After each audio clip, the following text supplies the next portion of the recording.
In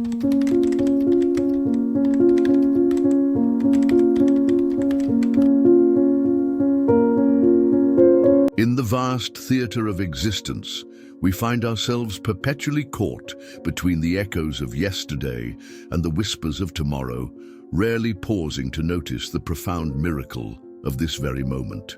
The present instant, this eternal now, holds within it all the wisdom, peace, and fulfillment we desperately seek in the distant horizons of our imagined futures or the shadowy corridors of our remembered pasts. Alan Watts's profound observation about the futility of controlling the future speaks to a fundamental human predicament that has plagued consciousness since time immemorial. We live as if we were conductors of an orchestra we cannot see, frantically waving our batons at musicians who play according to a cosmic score we did not write and cannot read.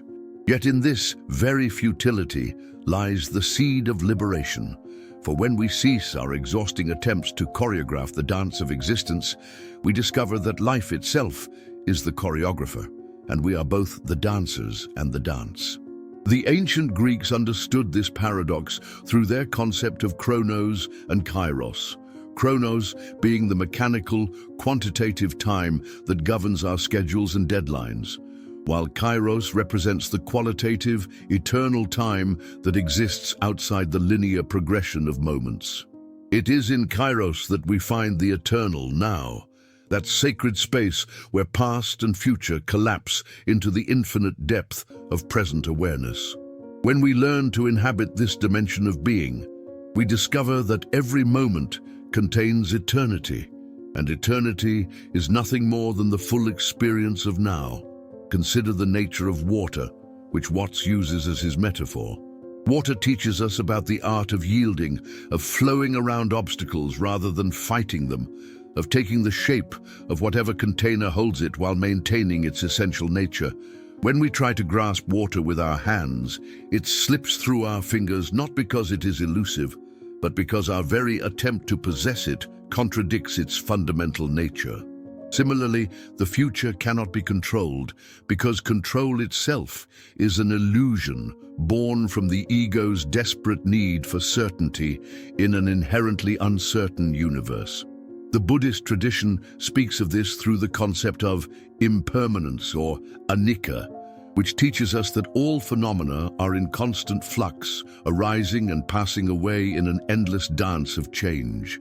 To cling to any particular outcome or try to freeze the flow of existence is to invite suffering. The wise person learns to dance with impermanence, finding stability not in the permanence of external conditions, but in the unchanging awareness that observes all change. This awareness, this witnessing consciousness, is our true nature, the still center around which the wheel of experience turns. In our modern world, we have become addicted to the illusion of progress, believing that happiness and fulfillment lie somewhere ahead on the timeline of our lives. We postpone our aliveness, telling ourselves that we will be happy when we get the promotion, find the perfect relationship, acquire enough wealth, or achieve some distant goal. This postponement of life is perhaps the greatest tragedy of human existence, for it causes us to miss the only moment in which life actually occurs, this one. The Stoic philosophers understood this deeply. Marcus Aurelius reminded us that the present moment is the only time over which we have dominion. Epictetus taught that we suffer not from events themselves, but from our judgments about events, and that freedom comes from focusing our energy only on what lies within our control. Our thoughts, our responses, our choices in this moment. The Stoics did not advocate for passive resignation, but for active engagement with reality as it is, rather than as we wish it to be. Yet living in the present moment does not mean abandoning all planning or becoming irresponsible about the future. Rather, it means recognizing that the future is created in the present, that every moment of awareness, every conscious choice, every act of love or courage ripples forward into the unfolding pattern of our lives. When we plant seeds mindfully in the present, we can trust that the future will bloom according to natural law, without our anxious interference. The mystics of all traditions have pointed to this eternal now as the gateway to the divine. In Christianity, it is the kingdom of heaven that is at hand. In Sufism, it is the breath of the merciful that sustains all existence moment by moment.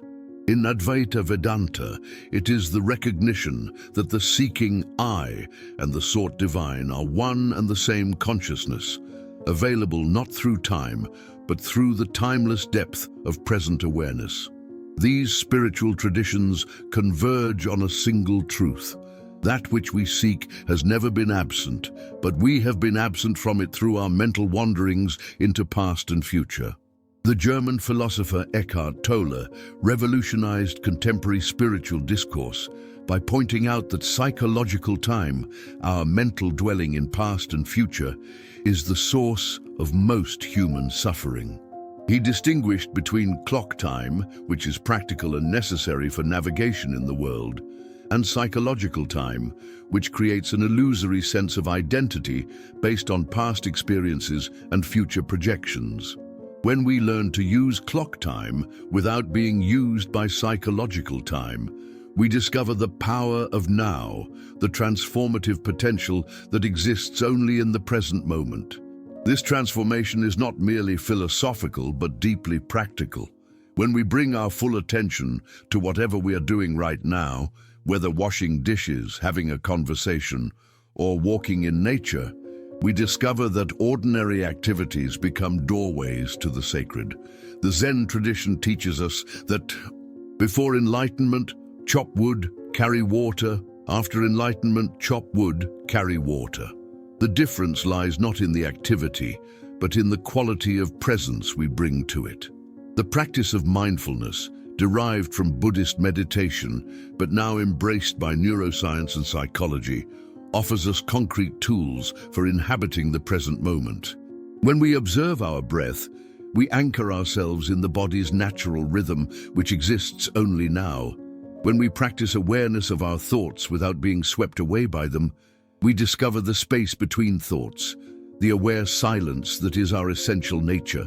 When we bring mindful attention to our emotions, we find that they arise and pass away like weather patterns in the sky of consciousness, teaching us that we are not our emotions, but the aware space in which they appear. Modern neuroscience has begun to validate what contemplatives have known for millennia, that present moment awareness literally reshapes the brain. Regular meditation practice increases gray matter in areas associated with self-awareness, emotional regulation, and empathy, while decreasing activity in the default mode network, the brain system responsible for self-referential thinking and rumination.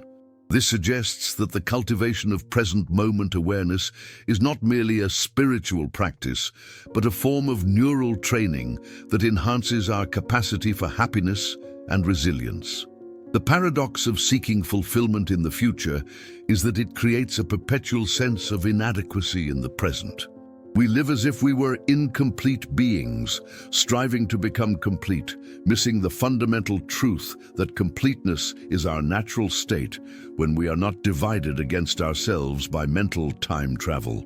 The sage Ramana Maharshi pointed out that the I that seeks enlightenment is the same I that is already enlightened, and that all spiritual practice is simply the removal of the obstacles to recognizing what we already are. This recognition transforms our relationship to desire itself.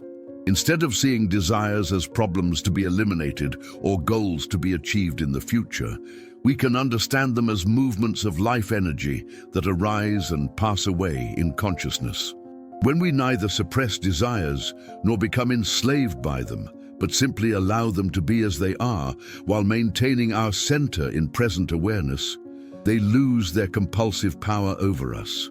We discover that we can enjoy the play of desire without being disturbed by it, like watching clouds form and dissolve in an infinite sky. The fear of death, which underlies so much of our future-oriented anxiety, also dissolves in the light of present moment awareness. When we truly inhabit the eternal now, we realize that death is not the opposite of life, but the backdrop against which life becomes precious. Each moment reveals itself as a gift, unrepeatable and sacred, worthy of our complete attention and appreciation. The medieval mystic Meister Eckhart wrote, "Time is what keeps the light from reaching us. There is no greater obstacle to God than time." In the timeless depth of now, that light shines unobstructed. Living fully in the present moment does not mean becoming indifferent to the world's suffering or our own legitimate needs and responsibilities. Rather, it means responding to life from a place of clarity and compassion rather than reacting from fear and confusion. When we are grounded in present awareness, our actions arise naturally from wisdom rather than being driven by compulsive patterns rooted in past conditioning or future fears.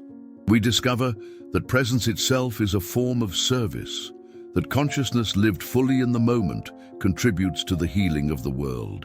The environmental crisis that faces our planet can be seen as a collective manifestation of our disconnection from the present moment. When we live constantly focused on future growth, accumulation, and progress, we lose touch with the natural rhythms and limits of the earth that sustain us.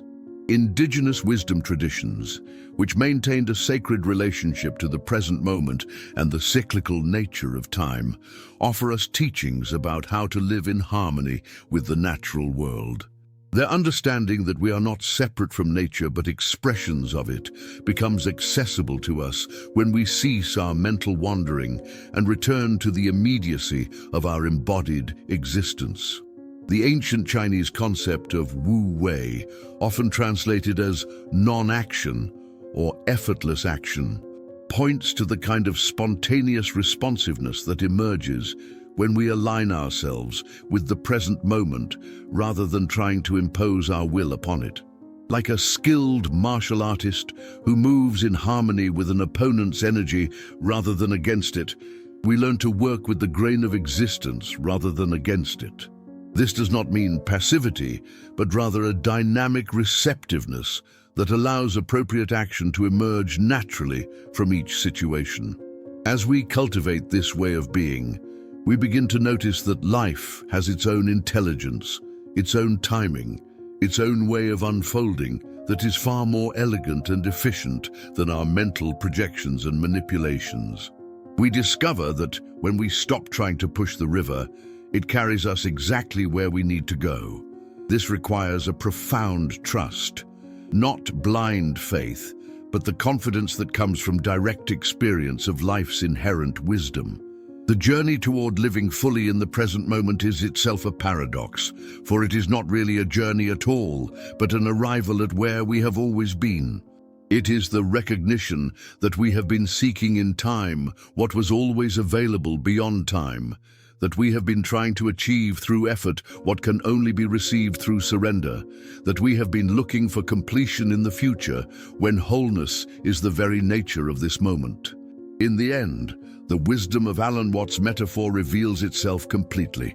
Just as water cannot be grasped, but can be cupped, drunk, and allowed to flow through us, life cannot be controlled, but can be fully experienced, deeply appreciated, and allowed to live through us.